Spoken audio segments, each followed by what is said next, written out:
I woke up at 5:47 in the morning. No alarm clock. I just opened my eyes and that was it. My first thought was, am I dead? My second thought was, why is it so quiet? And then I realized, the neighbor upstairs had left. The same one who usually drills, knocks, stomps, sings the construction brigade anthem, or perhaps summons demons at this time. The silence was so thick that I heard the refrigerator yawn. And then a thought popped into my head, which, as I now understand, was planted in my head by the forces of evil. Or maybe you, go for a run? I, a person who considers climbing the stairs to the second floor extreme, suddenly decided that it was time to start a new life. Start from scratch. With a healthy lifestyle. With a morning run. I took out my sneakers. Or rather, they fell on me when I opened the closet. I put on sweatpants, slightly stained with last year's mayonnaise, and a sweater that I usually wear when I take out the trash. But I looked cheerful.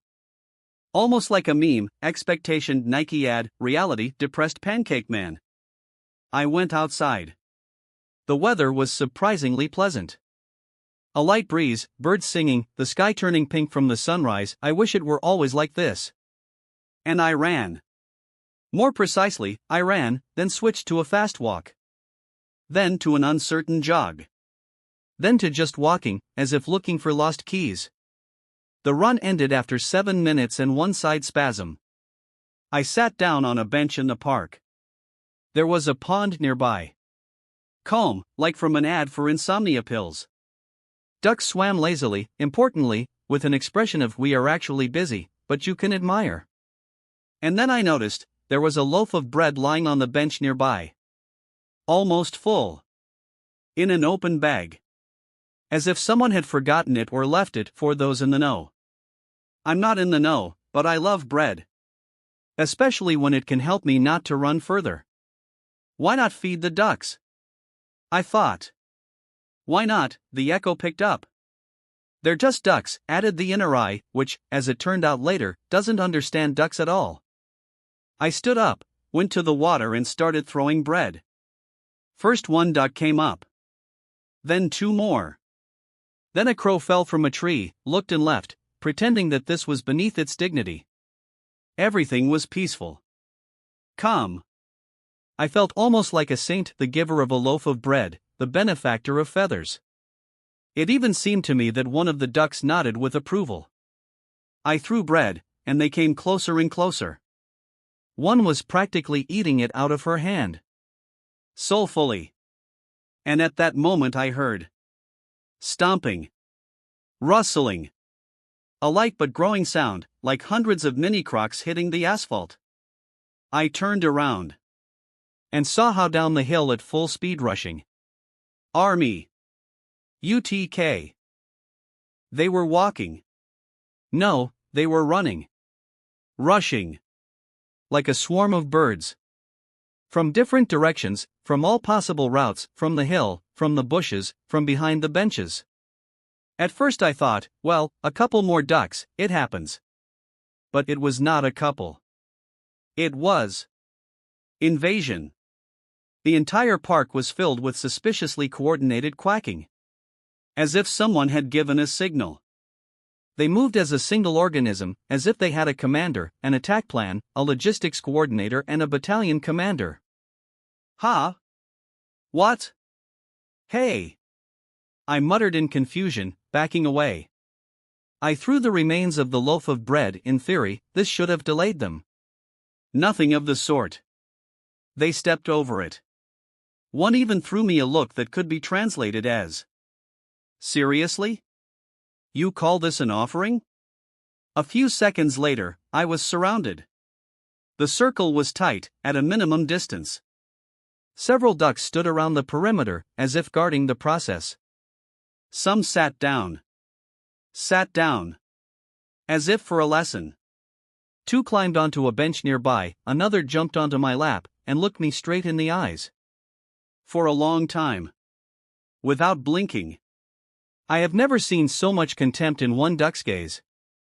People in the park began to stop. One teenager with headphones commented, "Yo, dude, you have some kind of quack cult." Another. He's probably the local shaman. Like Lord of the Ducks. And I stood, shaking a little, and tried not to move so as not to provoke what could be a mass duck flip. And then one duck took a step forward. The others parted. Silence fell. She walked up to the bag of bread, looked inside, and abruptly pulled it towards me. I grabbed it instinctively. We looked each other in the eye. Who would pull whom out? Finally, I gave in and poured the remains right onto the ground. Quack! There was a loud, clear quack, after which the whole crowd began to eat calmly. Without panic. In an organized manner. One duck sat down next to me on the bench and sighed. Sighed. As if a hard week had ended. I sat there, not believing my eyes. People passing by nodded. Someone even filmed it. One girl said, "This is brilliant. He probably trains them like this every weekend." A guy next to me whispered, "Do you think this is a flash mob? Or is he really a shaman?" And I was just trying to figure out. Where am I, who are they, and what is this all for? When the bread ran out completely, they didn't leave. They stood. Watched. I tried to get up. 2 ducks moved. She sat back down. I stayed sitting. An old man with a dog walked by, looked at me, shook his head and said, "That's it, boy. They've chosen you." When I finally pulled myself out of the duck's embrace, after about 43 minutes of collective silent condemnation, I decided to do what any normal person does when in a potentially occult situation: go home and Google it. What does it mean when ducks stare into your soul and don't blink? There weren't many results. One forum where a woman in Wisconsin was telling the story of how a duck once stole her TV remote. Another was a conspiracy theory about ducks controlling the Wi-Fi. But nothing convincing. The next morning, I got a call from Mark, an old friend, a fan of all things weird, and the owner of a TikTok channel called Creepy But Awesome. He sounded hyper-caffeinated. "Dude. You're trending." "What?" "Ducks, bro. You and ducks. 1.7 million views overnight. Someone from the park posted it.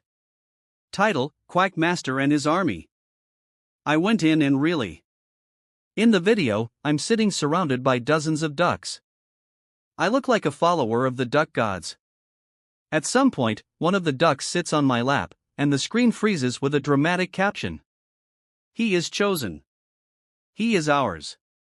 Comments.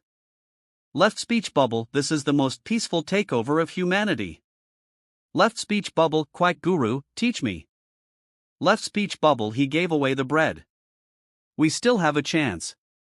Left speech bubble: "My dog now worships the screen, what's going on?" Mark said that he had already gained subscribers to a new section, Quack Cult News. I took it calmly. Almost. Until I left the house and saw 2 ducks sitting by my door. They were watching. Silently. When I opened the door, they came in. Sat by the window. And just sat there. Like, "We live here now, bro." I didn't kick them out. Put on some water. Gave them some cookies. They ignored him. One nodded toward the fridge. I got some bread. They approved. Mark came in for dinner. He walked in, saw the ducks in the living room, and was like, "Well, shit. It's official. You're the chosen one. Maybe I'm just an idiot?" No. It's the duck government. It chooses. We don't decide. We tried to film them just sitting on the couch, but while we were recording, one of the ducks came up and turned off the camera with its nose. No panic. No rush. Just. No. They don't want to be a hype tool. It's spiritual. Mark whispered. That same day, people started writing to me. One guy asked me to arrange a personal meeting with the senior quacks. A girl from Florida offered to bring her parrot if you need allies. A brand of loaves offered sponsorship. One strange guy wrote, "Ducks come when the earth needs them." Against this background, I began to feel anxious. Especially after one duck, nicknamed Lucy, that's what I called her, began to put my shoes in perfect rows. I looked at her. She looked at me. And her eyes read. "You haven't figured it out yet, have you? It wasn't you who tamed us. It was we who dragged you in." I woke up from a sound. At first I thought it was a heartbeat. Then the washing machine. Then I realized. Drum. At 4 a.m. Outside the house. I looked out the window.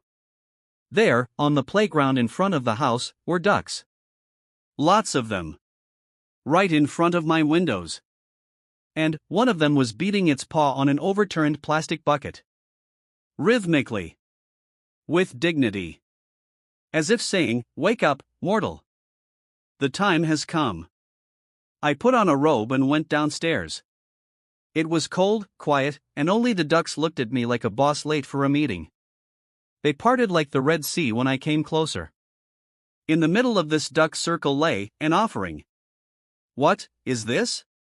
I muttered. On the ground, neatly laid out. A small plastic boat. A coin, 25 cents. One sock, men's, brand new. And a sausage. Not fried. Just a sausage. In shiny foil. I was shocked. The ducks looked expectantly. I took the sausage. An approving quack. I took the boat. A quiet rustle of wings. As I reached for the sock, one duck gently moved it closer to me. I put the coin in my pocket, for luck. Yes, I am now the person who accepts money from ducks, don't judge. After that, they dispersed. Just, went in different directions. As if the shift was over. One duck turned around in farewell and quacked, almost warm. I returned home with a full bag of offerings. I put everything on the shelf.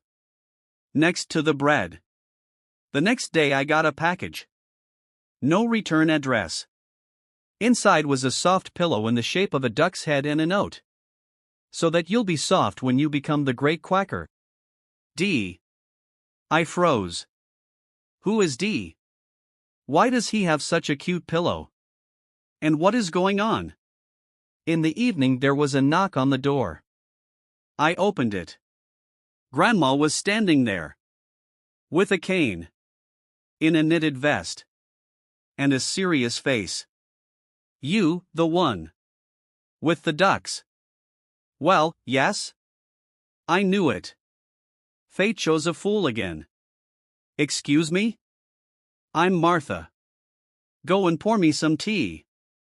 We need to talk. About the duck circle."